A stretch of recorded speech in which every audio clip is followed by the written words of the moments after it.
Assalamualaikum, halo pejuang UTBK. Tetap semangat dan sehat selalu. Simulasi tes ujian tertulis berbasis komputer dalam seleksi nasional penerimaan mahasiswa baru, UTBK SNPMB, tahun 2023 terdiri dari dua komponen yaitu tes potensi skolastik dan tes literasi. Simulasi tes ini kalian bisa cek langsung linknya di deskripsi. Video ini dibuat agar kalian mudah akses dan mengulangnya berkali-kali. Sebelum menonton video ini atau mendengarkan video ini, kalian bisa siapkan selembar kertas dan alat tulis untuk mencatat jawabannya dan mencocokkannya di akhir soal. Mari kita mulai videonya. Bacaan berikut untuk soal nomor 1-6. Divide et Impera menjadi salah satu senjata kongsi dagang Belanda, VOC, untuk menguasai Nusantara. Istilah ini berasal dari bahasa Spanyol yang kurang lebih artinya, belah dan kuasai. Istilah ini merujuk pada sebuah strategi perang yang dikombinasikan dengan politik, ekonomi, dan sosial untuk menguasai sebuah wilayah atau kelompok. Cara ini bahkan dijadikan kebiasaan oleh VOC dalam hal politik, militer, dan ekonomi untuk melestarikan penjajahannya di Indonesia. Orientasinya adalah mencari keuntungan sebesar-besarnya dengan menaklukkan raja-raja di Nusantara. Misalnya dalam kasus Kerajaan Mataram. Posisinya semakin melemah karena terbagi menjadi 4 wilayah terpisah. Dalam konteks lain, divide et impera juga berarti mencegah kelompok-kelompok kecil untuk bersatu menjadi sebuah kelompok besar yang lebih kuat. Kondisi ini terasa sekali ketika kita didera pandemi COVID-19. Kita tak sadar bahwa pro kontra terhadap sebuah kebijakan publik misalnya, justru memperoleh panggung daripada upaya bersama untuk keluar dari pandemi ini. Kondisi di masyarakat saat itu seperti terkena politik belah dan kuasai. Ego, siapa kami, lebih mengemuka dibandingkan inilah kita. Media sosial menjadi ajang untuk mengaduk-aduk jejak digital masa kelam. Lantas, langkah yang sudah mulai ke depan kembali mundur. Upaya untuk membentuk imunitas komunal pun memperoleh hambatan justru di pusat kasus. Misalnya, hasil survei mencatat persentase warga DKI Jakarta yang menolak vaksinasi COVID-19 paling tinggi di Indonesia, yakni 33%. Kita patut merenungkan ucapan ahli virus, Fahem Younus. Orang yang terpecah tidak bisa menang melawan virus yang bersatu. Soal 1. Pernyataan berikut benar atau salah sesuai bacaan di atas. Kongsi dagang pemerintah Belanda menggunakan siasat divide et impera untuk menguasai wilayah di Nusantara. Soal 2. Pernyataan berikut benar atau salah sesuai bacaan di atas. Kerajaan Mataram terbagi menjadi 4 wilayah yang terpisah-pisah karena adanya perluasan daerah kekuasaan. Soal 3. Pernyataan berikut benar atau salah sesuai baca. Sikap pro dan kontra terhadap sebuah kebijakan publik mempengaruhi semangat kebersamaan dalam menghadapi pandemi. Soal 4. Pernyataan berikut benar atau salah sesuai bacaan di atas. Sikap bersama dalam menyikapi kebijakan publik memperoleh ruang dan ekspose yang luas dalam menghadapi pandemi. Soal 5. Pernyataan berikut benar atau salah sesuai bacaan di atas. Persentase tertinggi warga masyarakat yang menolak vaksinasi justru terjadi pada wilayah yang merupakan pusat kasus. Soal 6. Simpulan yang tepat bacaan di atas adalah A. Pemerintah Belanda dapat menguasai seluruh wilayah Nusantara dalam waktu yang lama karena menerapkan strategi divide et impera. B. Kerajaan Mataram terbagi menjadi 4 wilayah terpisah karena adanya perebutan wilayah dan perpecahan para pemimpinnya. C. Strategi divide et impera berupaya mencegah kelompok-kelompok kecil bersatu menjadi sebuah kelompok besar yang lebih kuat. D. Kesepahaman dan kebersamaan semua pihak merupakan faktor penting dalam upaya menghadapi dan menyelesaikan permasalahan. E. Media sosial dapat menjadi sarana mengekspresikan pro dan kontra dalam menyikapi kebijakan publik untuk menghadapi masalah.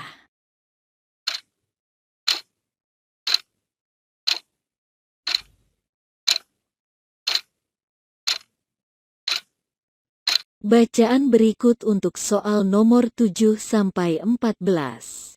Meskipun mobil listrik tidak dapat dikatakan sebagai penemuan abad ke-21, teknologi ini baru dipopulerkan beberapa tahun terakhir. Mobil listrik adalah mobil dengan mesin pendorong berupa motor listrik yang energinya diambil dari baterai isi ulang.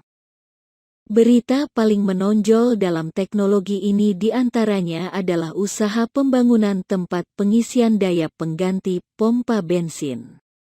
Pada dasarnya, stasiun pengisian daya dapat ditempatkan di mana saja.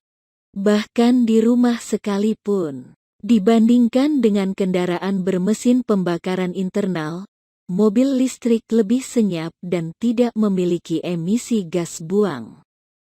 Mobil listrik hemat energi dan tidak menyebabkan banyak polusi udara dan suara.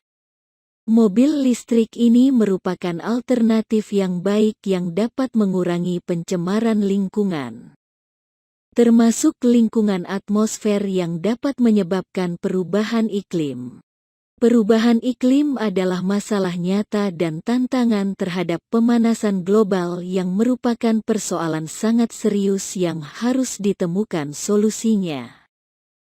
Kendaraan listrik juga hadir dengan beberapa kekurangan. Salah satunya adalah bahwa stasiun pengisian daya tidak tersedia di semua area dan bahkan mungkin sulit ditemukan. Paket baterai di kendaraan listrik lebih mahal untuk diganti daripada yang ada di kendaraan biasa karena kapasitas dayanya harus besar. Akibatnya, waktu pengisian baterai lama dan volume ataupun berat baterai sangat besar sehingga mobil listrik menjadi lebih berat. Daya yang bisa disimpan baterai sampai saat ini masih terbatas yang berakibat baterai seperti tidak berguna untuk berkendara jarak jauh. Sejumlah pemerintah di dunia telah memperkenalkan kebijakan untuk mendukung adopsi massal kendaraan listrik. Berbagai kebijakan telah ditetapkan untuk memberikan insentif non-moneter, subsidi untuk penyebaran infrastruktur pengisian, dan peraturan jangka panjang dengan target khusus. Inti kebijakan tersebut adalah mendorong pengembangan dan penggunaan mobil listrik. Kebijakan ini perlu didukung mengingat kelebihan-kelebihan mobil listrik yang telah dikemukakan di atas dan bahan bakar fosil yang akan habis dalam waktu yang tidak lama lagi. Soal 7.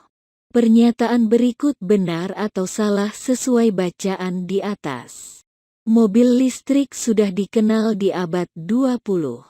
Soal 8. Pernyataan berikut benar atau salah sesuai bacaan di atas.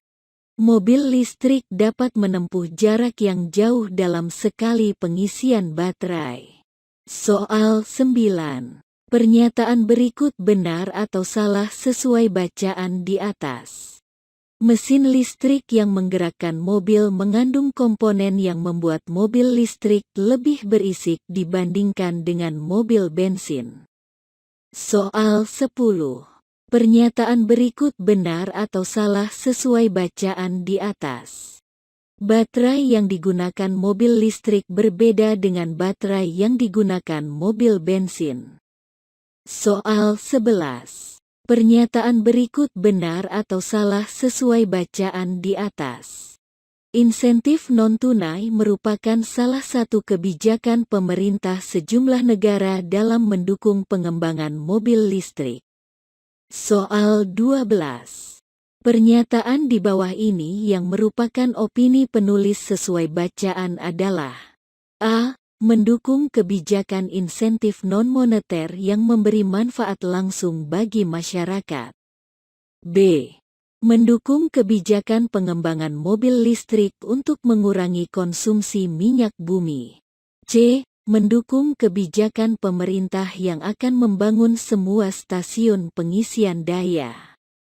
D. Mendukung kebijakan penggantian semua mobil bensin dan diesel dengan mobil listrik. E. Mendukung kebijakan insentif tunai kepada pengembang dan pengguna mobil listrik. Soal 13.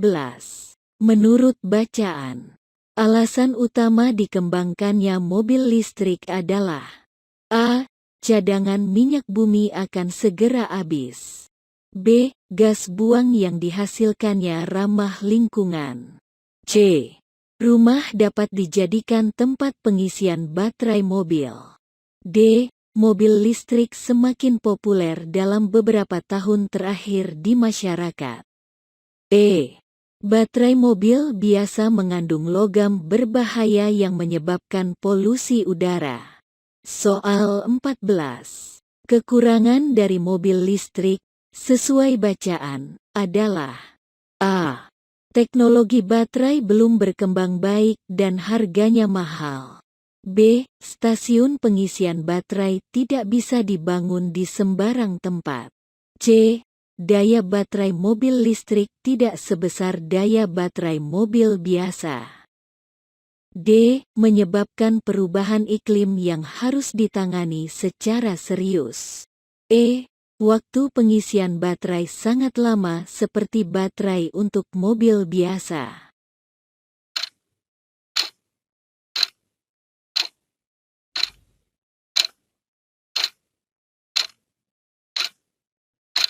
Bacaan berikut untuk soal nomor 15-16. Galaktosa adalah salah satu jenis gula yang terdapat di dalam susu, baik ASI maupun susu formula.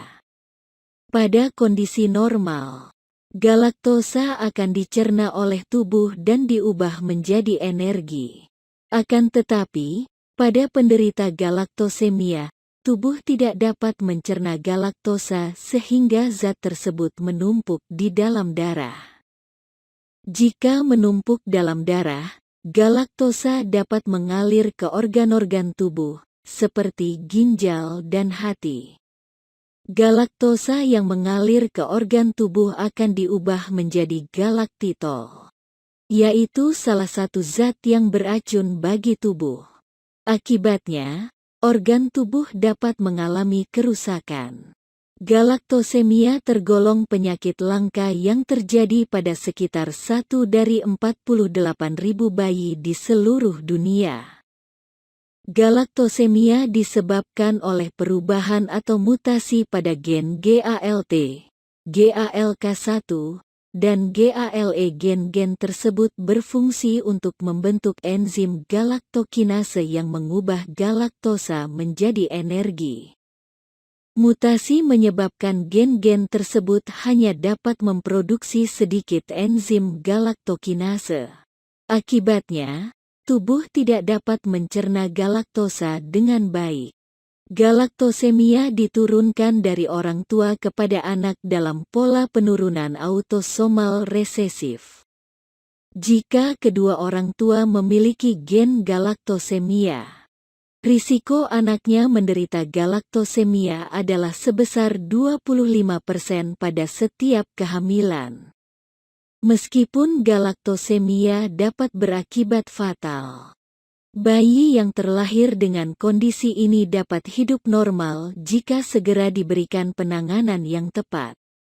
Soal 15. Makna paling tepat kata galaktosemia dalam bacaan adalah A. Bayi dengan kondisi yang tidak dapat minum baik ASI maupun susu formula. B. Penyakit keturunan yang menyebabkan tubuh tidak dapat mencerna galaktosa. C. Galaktosa yang menumpuk dalam darah dan mengalir ke organ-organ tubuh yang vital. D. Tubuh tidak dapat mencerna galaktosa sehingga zat tersebut menumpuk di dalam darah. E. Galaktosa yang mengalir ke tubuh menjadi galaktitol sebagai zat yang beracun bagi tubuh. Soal 16. Dalam bacaan terdapat pernyataan galaktosemia. Galaktosemia tergolong penyakit langka yang terjadi pada sekitar 1 dari 48.000 bayi di seluruh dunia. Pernyataan berikut ini yang merupakan penjelas. Yang tepat atas pernyataan tersebut adalah A. Galaktosemia disebabkan oleh perubahan atau mutasi pada gen GALT, GALK1, dan GALEB gen-gen yang berfungsi untuk membentuk enzim galaktokinase yang mengubah galaktosa menjadi energi. C. Mutasi yang menyebabkan gen-gen tersebut hanya dapat memproduksi sedikit enzim galaktokinase. D. Galaktosemia diturunkan dari orang tua kepada anak dalam pola penurunan autosomal resesif. E. Bayi dengan galaktosemia dapat hidup normal jika segera diberikan penanganan yang tepat.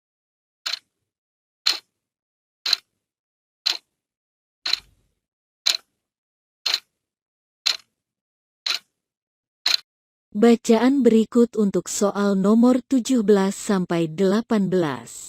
Kamu sudah bijaksana, tapi kamu bukan anak biasa. Jutaan anak biasa di luar sana nggak sebijak kamu, dan mungkin saja membuat pilihan yang salah. Dan, kalau kesalahan dia, atau kesalahan kamu, menyakiti salah satu dari kalian, bisa saja itu membekas dan berdampak parah.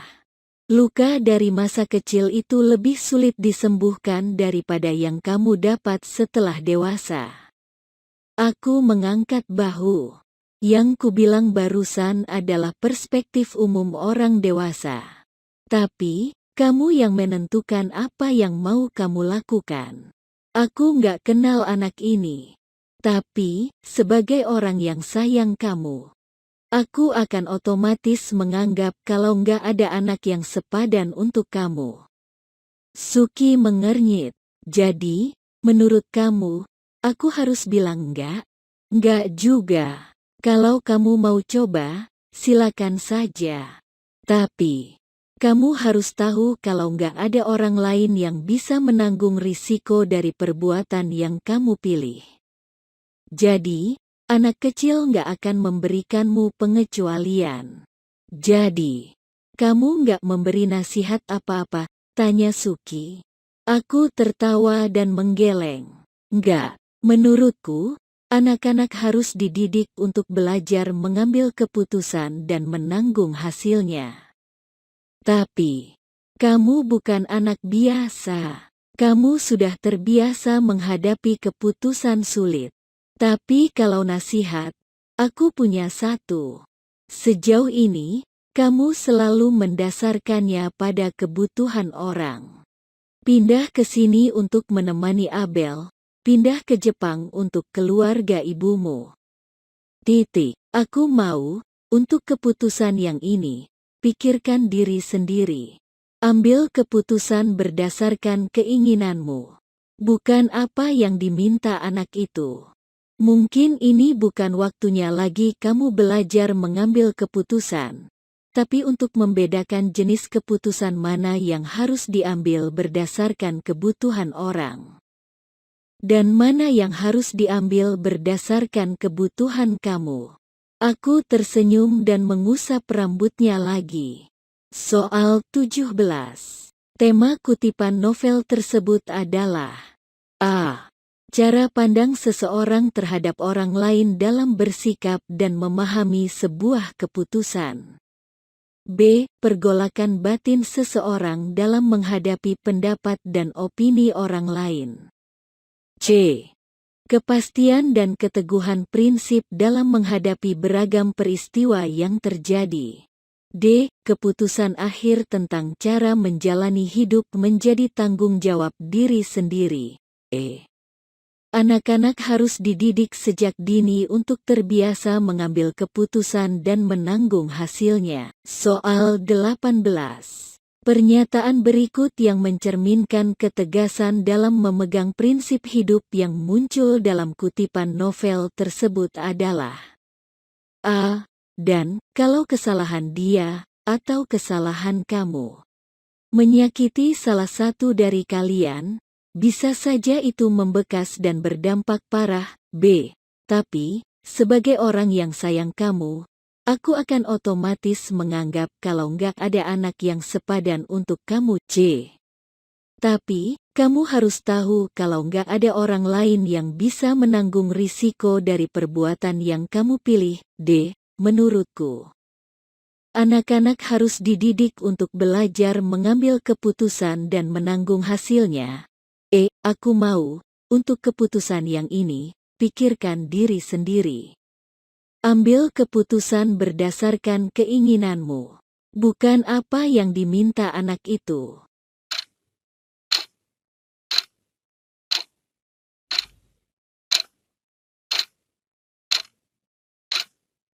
Sekarang cocokkan jawaban kalian.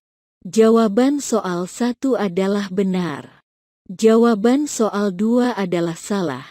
Karena pembagian wilayah terjadi karena strategi divide et impera pemerintah Belanda, bukan perluasan daerah kekuasaan. Jawaban soal 3 adalah benar.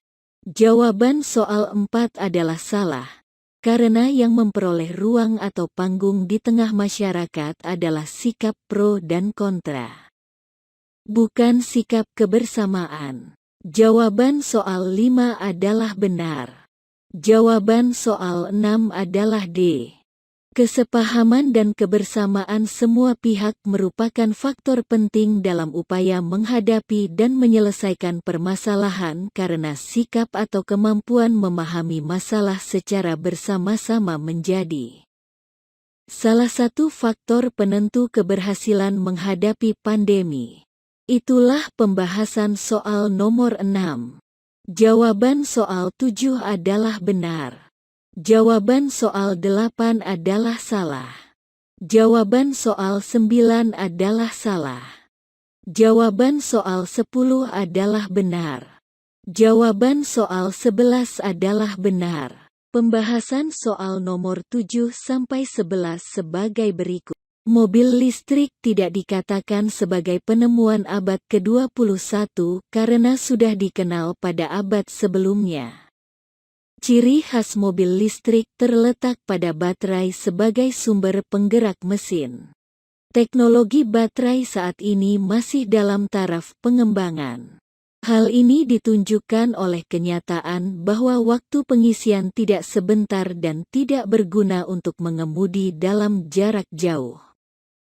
Pernyataan terakhir menunjukkan bahwa daya baterai sudah habis ketika mobil belum menempuh jarak yang jauh. Keharusan adanya tempat-tempat pengisian baterai dan mahalnya paket baterai mobil listrik menunjukkan baterai mobil listrik berbeda dengan baterai yang digunakan pada mobil bensin, diesel. Ada sejumlah keuntungan dari mobil listrik, di antaranya adalah tidak menghasilkan polusi suara, yang artinya mobil tidak berisik. Banyaknya keuntungan tersebut mendorong sejumlah pemerintah memberikan insentif kepada pengembang maupun pengguna mobil listrik. Salah satu insentif bagi pengembang berbentuk insentif non-moneter atau non-tunai, insentif tidak dalam bentuk uang. Itulah pembahasan soal nomor 7 sampai 11. Jawaban soal 12 adalah B. Mendukung kebijakan pengembangan mobil listrik untuk mengurangi konsumsi minyak bumi. Jawaban soal 13 adalah A. Cadangan minyak bumi akan segera habis. Mobil biasa digerakkan oleh mesin bensin diesel dengan bahan bakar berupa bahan bakar fosil, yaitu minyak bumi seperti bensin dan solar, yang akan habis dalam waktu yang tidak lama lagi. Jadi jawabannya A. Ini salah satu alasan pemerintah dari banyak negara yang mendorong dikembangkannya dan digunakannya mobil listrik sebagai pengganti mobil biasa. Dorongannya dalam bentuk kebijakan insentif. Alasan yang lain adalah tidak menghasilkan emisi gas buang. Artinya tidak ada gas buang yang dihasilkannya. Jawaban B salah. Kedua jenis mobil memerlukan baterai. Di dalam baterai terkandung komponen-komponen yang berbahaya bagi lingkungan tanah, bukan udara. Jawaban E salah. Bahwa rumah dapat menjadi tempat pengisian baterai memang bagus. Namun, bagi pemilik rumah, hal tersebut memerlukan investasi besar sehingga rumah sebagai tempat pengisian baterai tidak akan menjadi pendorong anggota masyarakat untuk membeli mobil listrik. Jawaban C salah. Kebijakan yang baik tidak berdasarkan popularitas di dalam masyarakat, tetapi didasarkan atas kebaikan di masa depan. Jawaban D salah. Itulah pembahasan soal nomor 13. Jawaban soal 14 adalah A. Teknologi baterai belum berkembang baik dan harganya mahal. Masalah utama mobil listrik terletak pada baterai. Saat ini teknologi baterai berdaya listrik besar. Tidak seperti daya baterai pada mobil biasa. Jawaban C salah. Baterai yang digunakan untuk mobil listrik masih dalam taraf pengembangan. Dengan keharusan daya yang besar, harga baterai mobil listrik sangat mahal dibandingkan baterai mobil biasa. Jawaban A benar. Pada dasarnya stasiun pengisian baterai dapat dibangun di manapun. Jawaban B salah. Namun saat ini belum banyak dibangun. Waktu pengisian baterai mobil listrik tentunya lebih lama daripada waktu pengisian baterai mobil biasa yang berdaya rendah. Jawaban E salah. Perubahan iklim terutama disebabkan oleh emisi gas buang kendaraan. Mobil listrik tidak menghasilkan emisi sehingga tidak mendorong terjadinya perubahan iklim. Jawaban D salah. Itulah pembahasan soal nomor 14. Jawaban soal 15 adalah B. Penyakit keturunan yang menyebabkan tubuh tidak dapat mencerna galaktosa. Dalam kunci jawaban B, terdapat kata kunci makna kata galaktosemia, yakni penyakit keturunan sebagai inti dari makna kata galaktosemia. Adapun pilihan jawaban A, C, D, dan E merupakan pengecoh karena hanya merupakan unsur atau bagian dari ciri penanda makna kata galaktosemia. Itulah pembahasan soal nomor 15. Jawaban soal 16 adalah D. Galaktosemia diturunkan dari orang tua kepada anak dalam pola penurunan autosomal resesif. Dalam jawaban D terdapat kata kunci diturunkan dari orang tua kepada anak sebagai penyakit langka dengan perbandingan 1:48 dari bayi di seluruh dunia. Adapun pilihan jawaban A, B, dan C merupakan pengecoh yang berisi penjelasan tentang gen yang merupakan salah satu unsur, bagian, atau sifat tentang keturunan. Sedangkan pilihan jawaban E sebagai pengecoh yang berupa sifat atau ciri bayi yang menderita galaktosemia. Itulah pembahasan soal nomor 16. Jawaban soal 17 adalah D. Keputusan akhir tentang cara menjalani hidup menjadi tanggung jawab diri sendiri. Tema adalah gagasan cerita yang dapat diketahui atau didapatkan dari peristiwa yang mendominasi cerita. Baik dari percakapan tokoh, narasi, maupun perilaku tokoh. Dalam kutipan novel tersebut, peristiwa yang mendominasi cerita adalah percakapan tokoh tentang cara mengambil keputusan dalam menjalani hidup dan risiko atau tanggung jawab yang akan dijalaninya. Jadi, rumusan yang tepat adalah alternatif jawaban D. Itulah pembahasan soal nomor 17. Jawaban soal 18 adalah C. Tapi kamu harus tahu kalau nggak ada orang lain yang bisa menanggung risiko dari perbuatan yang kamu pilih. Jawaban benar adalah C karena merupakan kalimat penegasan bahwa diri sendiri harus menanggung risiko perbuatan yang dilakukan. Adapun pilihan jawaban A, B, D, dan E merupakan saran dan pendapat. Itulah pembahasan soal nomor 18. Sampai jumpa di video berikutnya. Assalamualaikum.